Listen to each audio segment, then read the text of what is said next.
किसी की निंदा न सुने, अपनी प्रशंसा न करे, प्रपंच की बातें न सुने और भगवान की चर्चा सुने, तो उससे हमारी श्रवणेंद्री परम पवित्र हो जाएगी। वाकेंद्री हमारी भगवान के नाम का कीर्तन, दूसरों की प्रशंसा भले कर दे, निंदा ना करे किसी की, अपनी वाणी से भगवान के नाम का जप, भगवान की लीला कथा कहना, इससे हमारी रसेंद्री वाणी पवित्र हो जाती है। इसमें दो हैं, रसेंद्रिय और वाकेंद्री, एक कर्मेंद्री एक ज्ञानेंद्री। और भगवान का भोग लगा करके हम प्रसाद पावें तो हमारी रसेंद्री पावन हो जाती है। नेत्रेंद्री से हम सब में भगवान का दर्शन करें, लेकिन संतों को भगवान से भी अधिक माने तो हमारे हृदय में परम पवित्र प्रेम का प्रकाश हो जाएगा।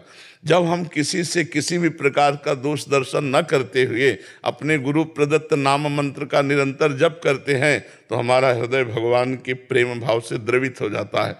मंत्र में बहुत सामर्थ्य है। नाम और मंत्र जो गुरुदेव देते हैं मानो अपना जीवन दे दिए। और गुरु चरणों की भक्ति मान रहित होकर के करे, कपट तज करके भगवान की लीलाओं का गान करे, दृढ़ विश्वास करके मंत्र जप करे, शीलवान, धैर्यवान, चरित्र पवित्र और भगवत भक्तों का संग भगवान की प्राप्ति के लिए बहुत है। इतना है, और जो आगे सब वो अपने आप आ जाएगा। हर्ष दैन्यता का त्याग करके भगवान पर दृढ़ भरोसा रख करके जब हम जो भी कार्य करते हैं सब भगवान को समर्पित कर देते हैं तो धीरे धीरे आत्मसमर्पण की स्थिति आ जाती है। शरीर समर्पित, वाणी समर्पित, मन समर्पित और स्वयं समर्पित। तनुवांग मनोभिर अमलय सोहम त्वयि वास्त्रिता। शरीर, वाणी, मन और स्वयं अर्थात अहम सहित समर्पण हो गया। समर्पण ही सिद्धि है। और वो रात दिन भगवान के चिंतन में भगवदाकार डूबा हुआ है, संसार का चिंतन छूट गया। यही तो जीवन मुक्त महापुरुष की स्थिति है। न मान, न मोह, न मद, किंचन मात्र दोष नहीं रह गया। हर समय बस नाम चल रहा है, रूप चल रहा है, मंत्र चल रहा है, भगवान का चिंतन चल रहा है। कभी रो रहा है, कभी भगवान के चिंतन में हंस रहा है, कभी भगवान की लीलाओं का चिंतन करके डूब करके मानो समाधि को प्राप्त हो रहा है, कभी नृत्य कर रहा है। ये सब दशाएं महान भागवत के हृदय में जागृत हो जाती हैं। तो आप खूब नाम जप करें, पवित्र आचरण करें, संतों का संग करें और जो कर्म करें वो भगवान को समर्पित कर दें। इसी से भक्ति जागृत हो जाएगी। अवध बिहारी दास जी। राधे राधे महाराज जी, आपके चरणों में कोटि कोटि नमन। जय जय राधा वल्लभ श्री हरिवंश। महाराज जी, साधक को ऐसे कौन से साधन करने चाहिए जिसके फलस्वरूप उसके हृदय में सबके प्रति प्रेम, समानता और सुख दुख में समान रहने का भाव आए? सबको देख करके भगवान की भावना करनी चाहिए। मत्ता परतरम नान्यत किंचिदस्ति धनंजय। हे धनंजय, मेरे सिवा कोई नहीं है। तो हमें स्त्री दिखाई दे रहा, पुरुष दिखाई दे रहा, अच्छा दिखाई दे रहा, बुरा दिखाई दे रहा है, तो हमको चाहिए कि सब में पहले भावना करें कि ये पुरुष तो दिखाई दे रहा है लेकिन इसके हृदय में परम पुरुष भगवान बैठे हैं। ये स्त्री तो दिखाई दे रही है लेकिन इसके हृदय में भगवान बैठे हैं। और मन से हम उसको प्रणाम करें, ये अभ्यास करें। सब में भगवान है ऐसा देखने का अभ्यास करें। भगवान तो है ही, सर्वम खलमिदम ब्रह्म ने नानास्ति किंचन। जड़ चेतन जग जीव जत सकल राम मैं जानी। बंदों सबके पद कमल सदा जोरी जुगपान। सब में भगवान का और ये दर्शन करने की टिकाऊ स्थिति तभी आएगी जब भजन होगा। अगर खूब डट के भजन नहीं हुआ तो आप सोचोगे कि इनमें भगवान है लेकिन उनके दोष दर्शन आ जाएंगे। ये भगवान कैसे हो सकते हैं? तो वो रोल नीचता का कर रहा है लेकिन है उसमें भगवान। स्वांग तो खलनायक का कर रहा है लेकिन बहुत अच्छा आदमी है। ऐसे ही नीचता का रोल हो रहा है, सतोगुण, रजोगुण, तमोगुण, पर सच्चिदानंद भगवान है अपनी माया के द्वारा ऐसा कभी तामसिक वृत्ति दिखा रहा है, कभी राजसिक वृत्ति दिखा रहा है, कभी सात्विक, और वो गुणातीत है। तीनों गुणों से परे परमात्मा विराजमान। तो डट के भजन करना पड़े, खूब नाम जप, खूब मंत्र जप। इसके बिना को हमारे हर प्रश्न में नाम जप है, क्योंकि नाम जप की धरा के बिना जैसे नींव ना हो तो बिल्डिंग नहीं टिक सकती, ऐसे नाम जप के बिना परमार्थ है ही नहीं। जो जितना भजन करेगा उतना ही परमार्थी होगा। परमार्थ की बातें कर लेने से कोई परमार्थी नहीं हो जाता, भजन करने से परमार्थी बनता है। और भजन करो, सात्विक भोजन पाओ, गंदे आचरणों से बचो। जिन आचरणों को निषेध किया है शास्त्रों ने उन आचरणों से बचो, अपने धर्म के अनुसार चलो। बस सब में भगवान की भावना करो तो सिद्ध होने लगेगी। समझ रहे? सौरभ बंसल जी। राधे राधे महाराज जी। महाराज जी, मैं भारत सरकार में कार्यरत हूँ और एक अधिकारी हूँ। कई जांच एजेंसी भी मैंने भाग लिया है। अपनी रोजमर्रा के कार्यकाल में लोग कैसे गलत कार्य करते हैं ये देखता हूँ। लंबे समय से ये सब देखने की वजह से हर इंसान और परिस्थिति में क्या गलत हो सकता है और किस रूप में किसी का लालच जुड़ा हो सकता है, ये सोचने की प्रवृत्ति हो गई है। इसकी वजह से मन में पॉजिटिविटी ही नहीं रही। भगवान का नाम जब भी करता हूँ, कृपया मार्गदर्शन। हाँ, इसमें ध्यान रखना है कि आपको सेवा मिली है दुर्गुण दुराचार दोषों का त्याग कराने की, या दुर्गुण दुराचार दोषों से युक्त पुरुष को दंड दिलाने की। लेकिन वही बात, ये सब स्वांग परमात्मा कर रहा है, अंदर परमात्मा बैठा हुआ है। जैसे भीष्म जी के सामने सच्चिदानंद भगवान श्री कृष्ण है, अब विपक्ष है, तो क्या भीष्म जी बाण नहीं मार रहे? भगवान को ललकार के कहते हैं कि मैं गंगा पुत्र भीष्म नहीं कहलाऊंगा, कल अगर रण क्षेत्र में तुम्हें अस्त्र लेने के लिए विवश न कर दूं। भगवान ने कहा था महाभारत युद्ध में मैं अस्त्र ग्रहण नहीं करूंगा, तो उनका गंगा पुत्र शांतनु पुत्र भीष्म नहीं कहलाऊंगा यदि कल रण क्षेत्र में आपको विवश न कर दूं। तो भगवान को विवश कर दिया, मार बाणों अर्जुन को सारथी रूप में भगवान ये ना विवश हो गए, कूद गए, रथ से उठाया रथ का पहिया एक, और तब बाण रख दिया और कहा अपनो परण विसार भगत को पूर्व परण निभाओ। भगवान का स्वभाव अपने प्रण का, सच्चिदानंद भगवान अपने प्रण का त्याग कर भक्त के प्रण का। तो हम जब ये देखेंगे कि भगवान यहाँ दुष्टता का रोल कर रहे हैं और मुझे दिया है दुष्टता के निषेध का अधिकार, तो मैं केवल अपने निषेध के अधिकार का पालन कर रहा हूं, वस्तुतः इसके अंदर भगवान है। अगर ये भाव हमारे अंदर आ जाए तो हम ये करते हुए भी भगवत प्राप्त हो जाएंगे। अन्यथा अगर हमारी सब पे दोष दृष्टि रहेगी तो फिर बात नहीं बन पाएगी। ऐसे आप अधिकारी रूप में हैं और भगवान संसार में हैं और वो रोल कर रहे हैं दुष्टता का, तो हमें रोल दिया दुष्टता निवारण या दुष्टता के अनुसार दंड देना, तो हम ठीक वैसे ही करेंगे, बिल्कुल दया नहीं करेंगे, पर अंदर से भाव ये रखेंगे हो प्रभु तुम ही। नाम जप कीजिए। अगर सब पे दोष दृष्टि आ गई तब तो बहुत हानि हो जाएगी, क्योंकि हमारी दृष्टि दोष दृष्टि आ गई तो हम संतों पे भी दोष दृष्टि करेंगे, हम महतजनों पे भी दोष दृष्टि कर लेंगे। हमारा वो आकलन करने का जो, कल्पना करने का जो, भावना करने का जो स्वभाव है वो निगेटिव में ही रहेगा, तो फिर हमारा कल्याण कैसे हो पाएगा। ये क्रूरा अपि पापिनो न च सताम संभाष्य दृश्याश्चये सर्वान वस्तुतया निरीक्ष परम स्वाराध्य बुद्धिर्मम। जो क्रूर हैं, पापी हैं, दुष्ट हैं, जो संभाषण योग्य भी नहीं है, उनमें भी मेरा भगवान विराजमान है।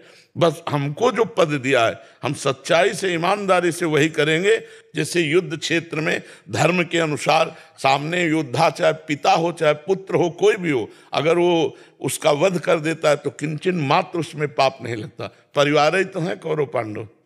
और पूज्य द्रोणाचार्य जी जो प्रत्यंचा चढ़ाना सिखाते हैं, उनसे अर्जुन युद्ध कर रहे हैं।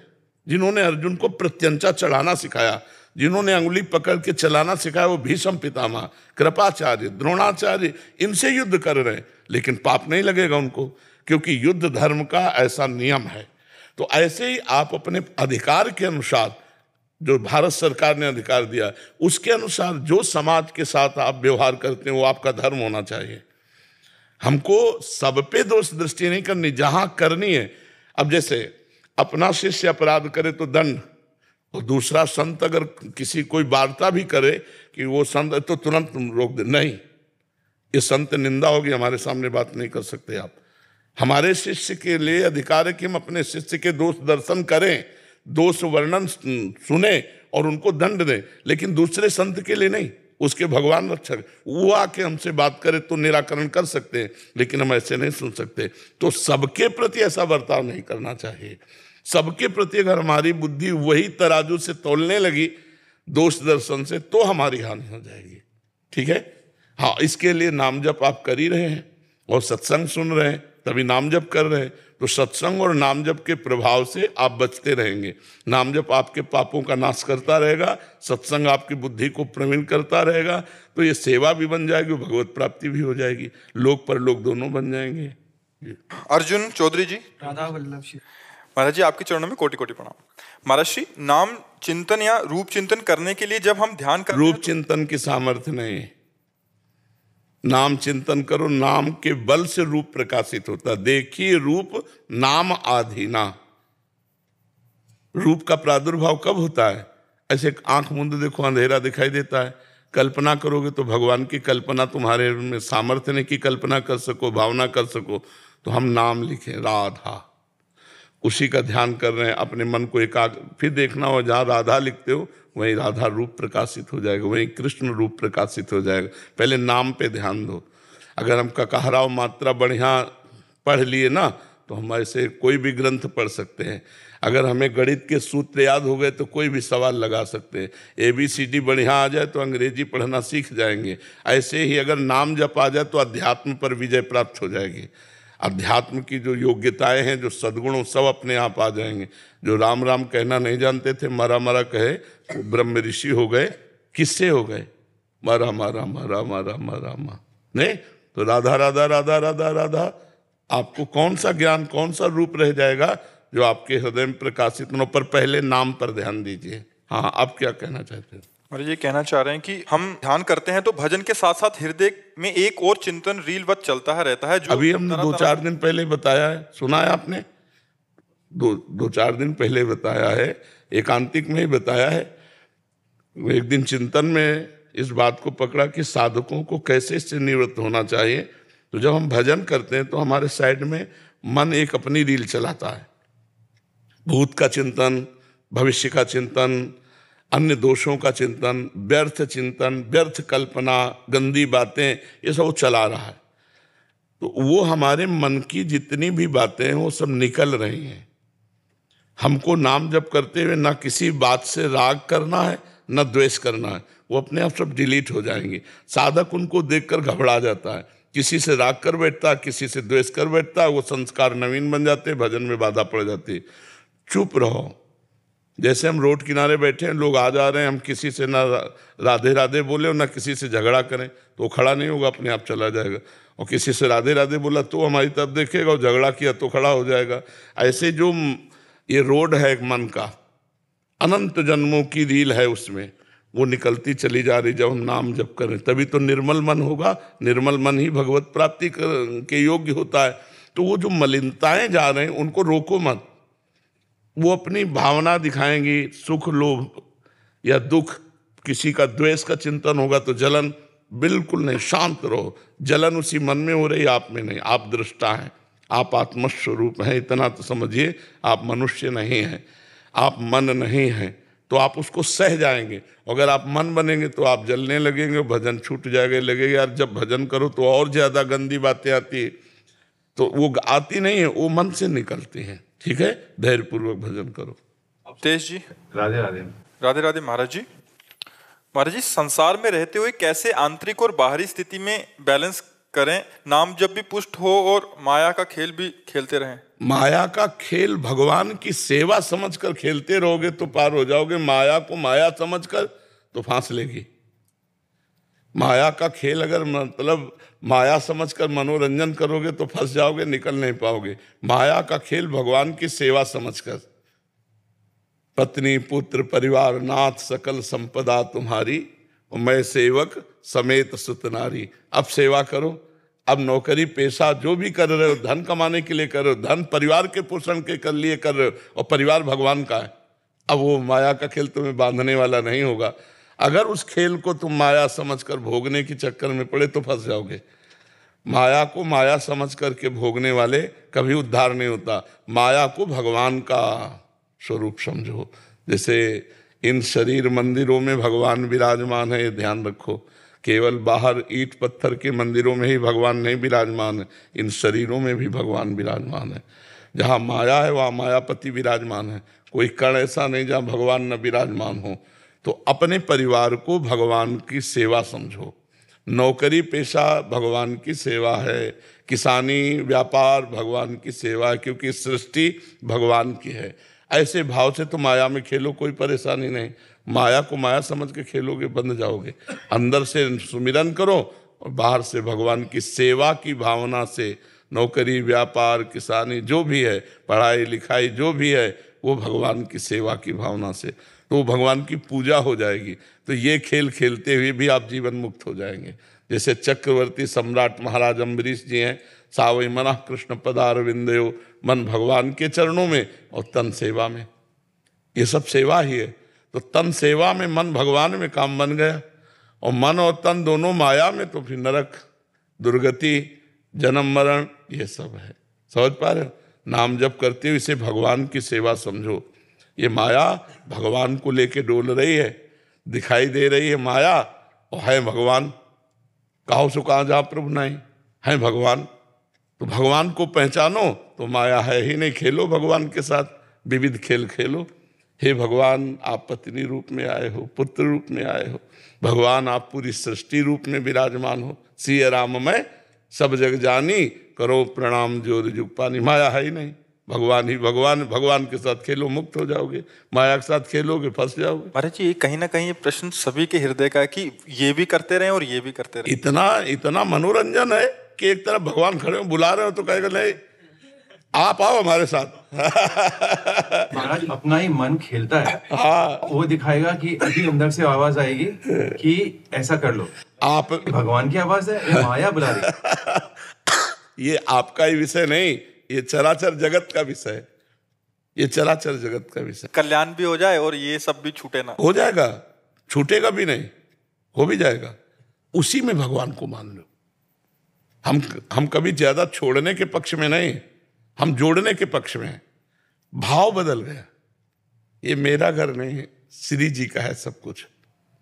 तो क्या तुम अपने घर को श्री जी का नहीं मान सकते? हमारा भगवान को लेके है, आपका अहंकार को लेके है, बस इतना अंतर है जी। इसका मतलब सूक्ष्मता से देखा जाए, जो जहां है वहां भगवत प्राप्ति कर सकता है। बिल्कुल बिल्कुल, कुछ छोड़ने की जरूरत नहीं और जोड़ने की जरूरत है। स्त्री को प्यार कर रहे हो, भगवान मान के प्यार करने लगो, और प्यार करो, और प्यार करो, पर भगवान मान के। मेरे भगवान आवश्यकता पड़ी तो मेरी पत्नी के रूप में आ गए, मेरे पुत्र के रूप में आ गए, और प्यार करो, मुक्त हो जाओगे। पर ऐसा प्यार करना कोई महाभागवत ही कर सकता है। पत्नी में भगवान को देखना, पुत्र में भगवान को देखना। अगर हम अपनी वासनाओं की पूर्ति के लिए पत्नी का भाव रखते हैं तो वो बंधन कारक है, और ये मानते हैं कि भगवान मुझे सहयोग देने के लिए पत्नी के रूप में आए हैं, तो वो पत्नी से प्यार करोगे, भगवान की प्राप्ति हो जाएगी। तो इसलिए माया के साथ मत खेलो, मायापति के साथ खेलो। वो माया के साथ ही है, पर खेलो मायापति से। लक्ष्य रखो मायापति, अगर माया रखोगे तो गड़बड़ हो जाएगा। ठीक है? पारस कोहली जी, नई दिल्ली से। राधे राधे। राधे राधे महाराज जी। महाराज जी, प्यार क्या है? प्यार का उद्देश्य क्या है? दिव्य प्रेम की स्थिति कब और कैसे प्राप्त होती है? कृपया मार्गदर्शन करें। प्रेम भगवत स्वरूप है, पर प्रेम प्रतिक्षण वर्धमानम, सूक्ष्मतरम, अनुभव स्वरूपम, कामना रहितम, तब प्रेम माना जाएगा। अगर हम आपके किसी भी शरीर, जमीन, धन, पद, माइंड, किसी को भी देख करके प्रभावित हुए और आपसे प्यार किया और उससे हम उस स्वार्थ पूर्ति करना चाहते हैं, उसे प्यार नहीं कहते, उसे काम कहते हैं, राग कहते हैं, आसक्ति कहते हैं, मोह कहते हैं, स्वार्थ कहते हैं। उसे प्यार, यहाँ जगत में प्यार नहीं हो रहा, जगत में प्यार नहीं हो रहा। किसी के रूप को देख करके, किसी के प्रभाव को देख करके अपने स्वार्थ की पूर्ति को हम यहाँ प्यार कर रहे हैं। नहीं तो फिर प्रेम विवाह होने के बाद डिवोर्स क्यों हो जाए, फिर प्रेम होने के बाद ब्रेकअप क्यों हो जाए? जिससे हमने प्यार किया उसको हम जहर कैसे दे सकते हैं? तो ये सब प्यार करने वालों में देखा गया। तो इसका मतलब यहाँ जगत में प्यार है नहीं, प्यार केवल परमात्मा से ही होता है, जो सूक्ष्मतरम, अनुभव स्वरूपम, प्रतिक्षण वर्धमानम, प्रतिक्षण बढ़ता रहे, यहाँ प्रतिक्षण घटता रहेगा। आपसे बहुत प्यार हुआ, फिर आपसे अच्छा कोई मिल गया तो उससे प्यार होने लगा, आपसे छूट गया। तो प्रतिक्षण वर्धमानम होना चाहिए, छूट कैसे गया? इसका मतलब प्यार नहीं, ये स्वार्थ है, ये काम है, ये आसक्ति है, राग है। तो प्रेम है भगवत स्वरूप, वो सिर्फ भगवान से हो सकता है, या भगवान मान के माता पिता पत्नी पुत्र परिवार किसी से भी किया जा सकता है, पर भगवत मान करके। अगर भगवान मान करके नहीं किया तो शरीर से प्रेम नहीं हो सकता, शरीर से राग होगा, काम होगा, और भोग समाप्ति पर उससे घृणा हो जाएगी। उससे अच्छा कोई मिलेगा तो उसका त्याग हो जाएगा। प्यार का मतलब ऐसा नहीं होता। प्यार का